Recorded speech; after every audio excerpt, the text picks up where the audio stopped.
menjelaskan tentang poin atau materi yang pertama, yaitu mengenai agribisnis sebagai sistem di bidang pertanian.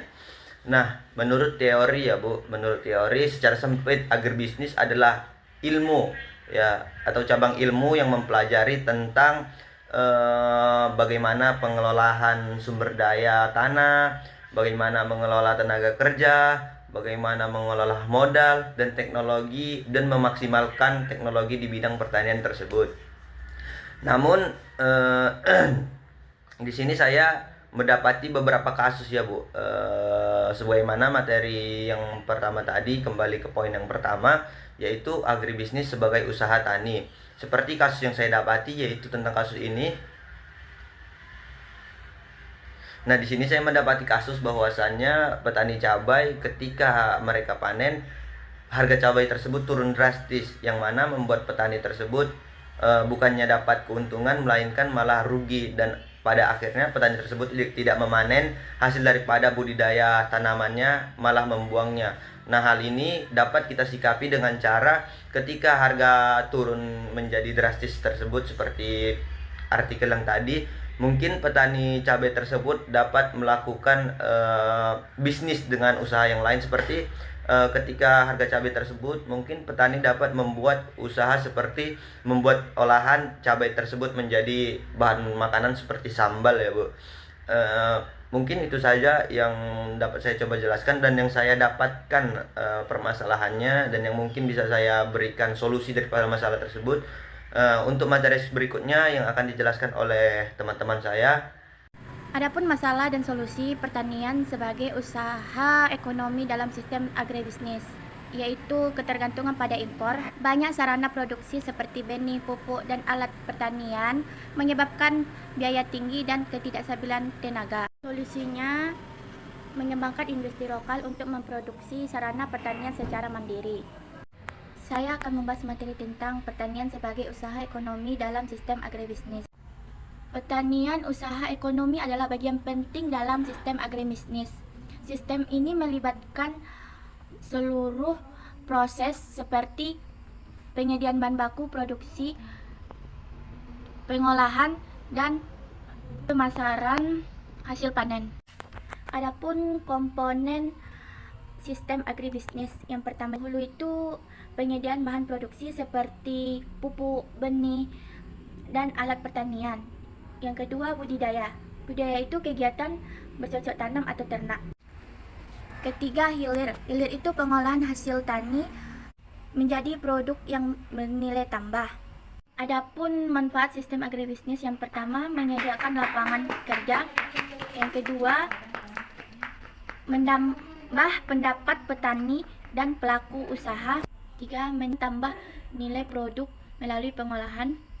4. Mendorong pertumbuhan ekonomi terutama pedesaan. Baiklah, di sini saya akan mencoba menjelaskan tentang tantangan yang dihadapi dalam usaha tani sebagai usaha ekonomi. Usaha tani merupakan salah satu sektor penting dalam ekonomi. Namun menghadapi berbagai tantangan yang dapat memengaruhi produktivitas dan keuntungan. Berikut adalah beberapa tantangan yang sering dihadapi beserta cara mengatasi permasalahannya. Yang pertama, ketergantungan pada iklim dan cuaca. Permasalahan usaha tani sangat bergantung pada kondisi cuaca. Perubahan iklim seperti musim hujan yang tidak menentu atau kekeringan dapat mengganggu pertumbuhan tanaman. Penyelesaiannya dengan menggunakan teknologi irigasi modern seperti drip irrigation untuk efisiensi air. Menerapkan greenhouse farming untuk mengontrol kondisi lingkungan tanaman. Diversifikasi tanaman untuk meminimalkan risiko gagal panen akibat cuaca ekstrim. 2. Modal dan pembiayaan. Permasalahannya, petani sering kesulitan mendapatkan modal untuk membeli benih, pupuk atau alat modern. Penyelesaiannya dengan memanfaatkan program pembiayaan pemerintah seperti kredit usaha rakyat atau KUR, membentuk kelompok tani untuk mendapatkan dana bergulir, mencari mitra atau investor yang tertarik dengan sektor pertanian. Yang ketiga, hama dan penyakit tanaman. Permasalahan yang sering dihadapi adalah serangan hama dan penyakit dapat menyebabkan gagal panen. Penyelesaiannya dengan menggunakan pestisida organik tentang kebijakan penyuluhan pertanian. Yang pertama ada kasus penyuluhan pertanian pemerintah mengeluarkan surat keputusan bersama Menteri dan Mentan nomor 539 untuk meningkatkan kinerja usaha tani melalui penyuluhan.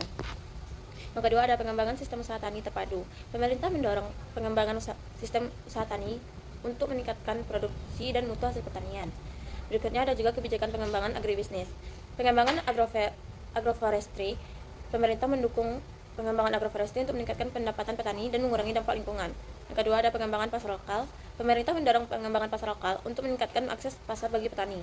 Berikut solusi yang untuk meningkatkan kesejahteraan petani dan mengatasi ketidakstabilan harga.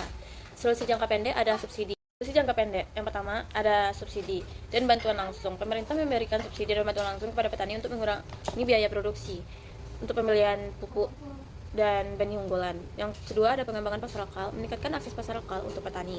Yang ketiga ada penggunaan teknologi, mengadopsi teknologi pertanian modern untuk meningkatkan efisien dan produktivitas. Yang keempat ada kerjasama dengan pihak swasta, mengembangkan kerjasama dengan pihak swasta untuk meningkatkan akses ke pasar dan teknologi. Ada juga solusi jangka panjang. Yang pertama ada pengembangan sistem usaha tani terpadu, meningkatkan integrasi antara petani, pengolah, dan pemasar.